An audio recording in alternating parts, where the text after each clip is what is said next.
Welcome back. Today, we're going to discuss a mono red deck. It's the comparison between the mono red deck that I have created in paper versus the one you can do online Magic Arena. Something similar. They're both done okay. Up till now, I'm still modifying some of them.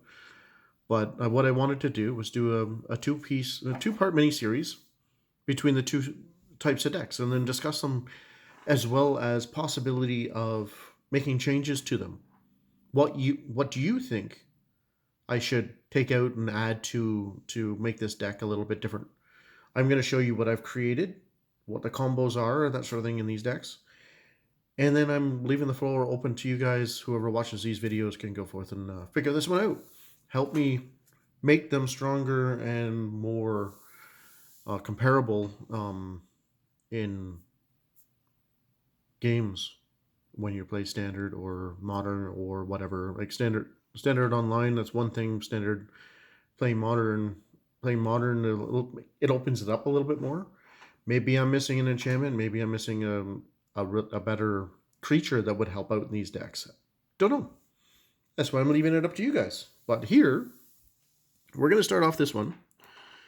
Is we have the Legion War Boss, which basically, when it attacks, it gives a +1/+1 counter to any another attacking creature with lesser power, which is all well and fine. So when you're attacking, but at the beginning of your combat, it creates a 1/1 Goblin creature token and gains haste until end of turn. So basically, yes, it costs 3 to bring them out, and yes, you have to attack with the token creature every turn. But I look at it going, okay, if they have no creatures out, you could build a small army really fast if you have like 2 or 3 of these in play at one point in time. So if you control their creatures, then it would be ideal for us. So yeah, I've got 4 Legion War Bosses in there, and Legion War Bosses has been one of my favorites since I started back playing Magic and that sort of thing. I had to go buy 4 of them just to do this deck. So on top of that, early on in the game, cost 2, it's a defender wall.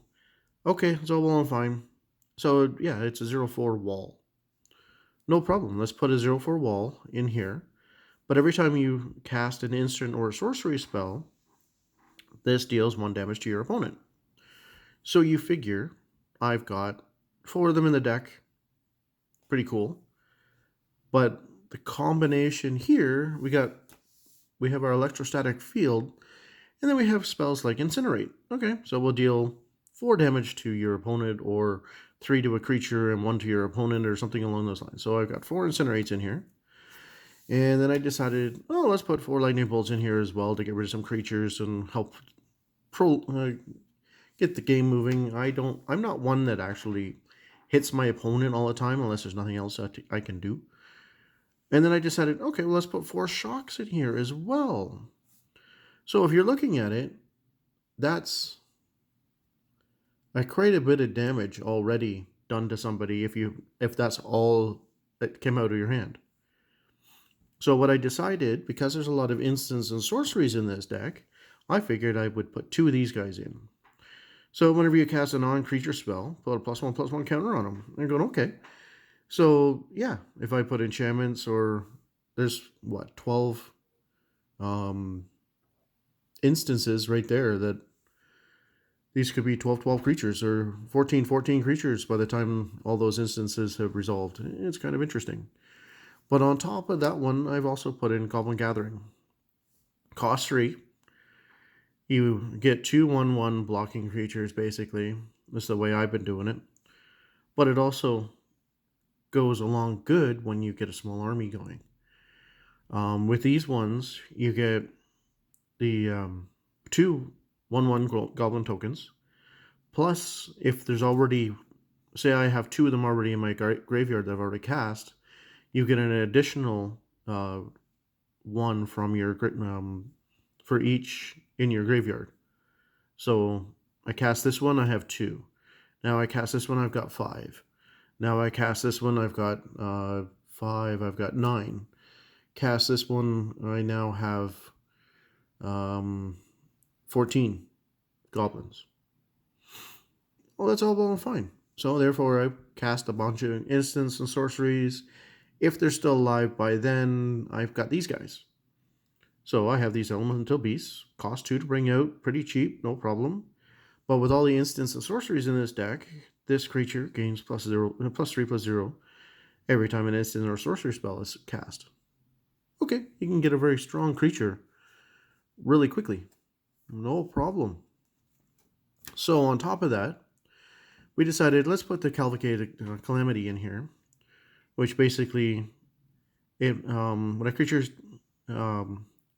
you control with power 1 or less attacks, which all these creatures at this stage of the game, except for the Spellgroger, are 1 or less.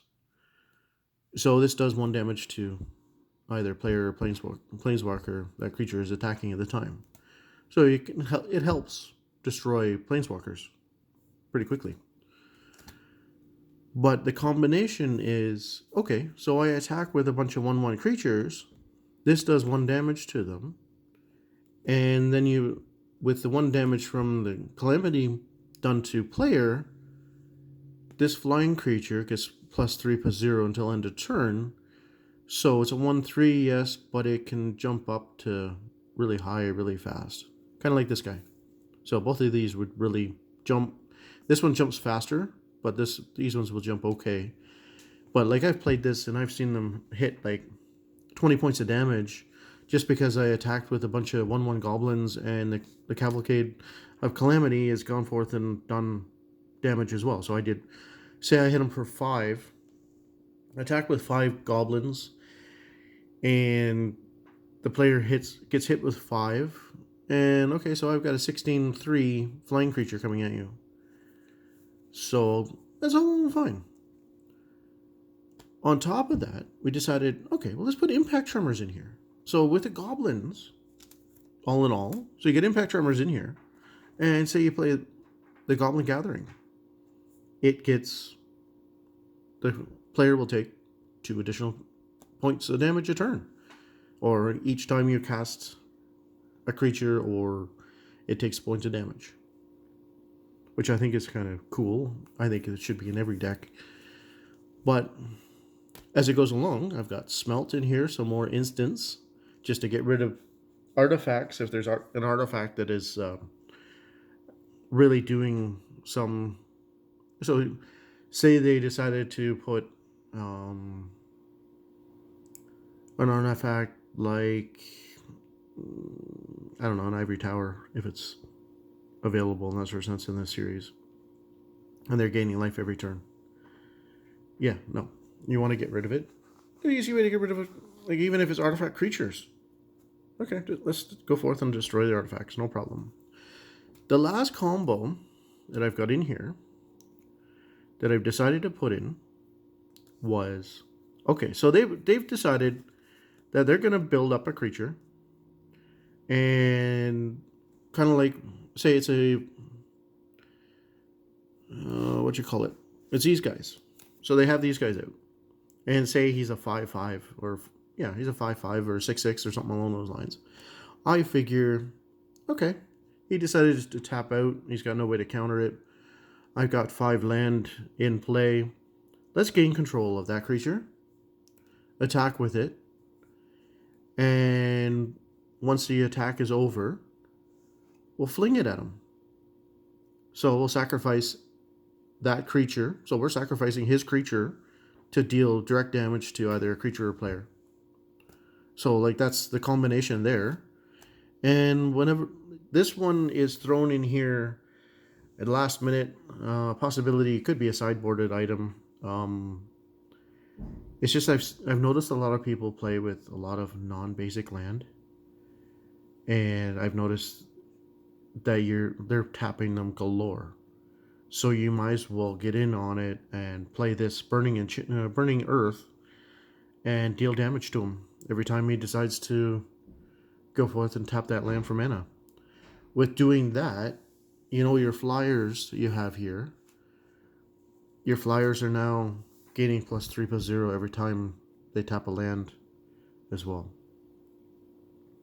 So you could have a really defensive flying creature, or it could be a very painful flying creature if they decide, oh, well, I'm going to cast this on your turn, so I'm going to take X number of damage from the Burning Earth, and so on and so forth. It's just like Impact Tremors. So you play the Impact Tremors, and your opponent gets damage. Every time they take damage, your flyer gets +3/+0. So say you decided to play your Goblin Gathering, and Impact Tremors does 2 points of damage when you play your Goblins. So he's now a 7/3 flying creature without really doing anything other than putting defense up. And you can do that. What I'm looking for is ways to draw cards. It's a decent deck to a point, but once the deck gets drawn out longer and longer as you play the game, I run into draw problems where you might get stuck with, I don't know, 3 land in a row, and he's pulled up 3 creatures out. You can't get rid of those creatures. I need help with draw. And most of the decks that I've come across, I need help with draw. If he's not dead with all this going on, by the time the first 5 turns are done, then yeah, it's gonna be a long process and that sort of thing. It needs a little help to speed it up.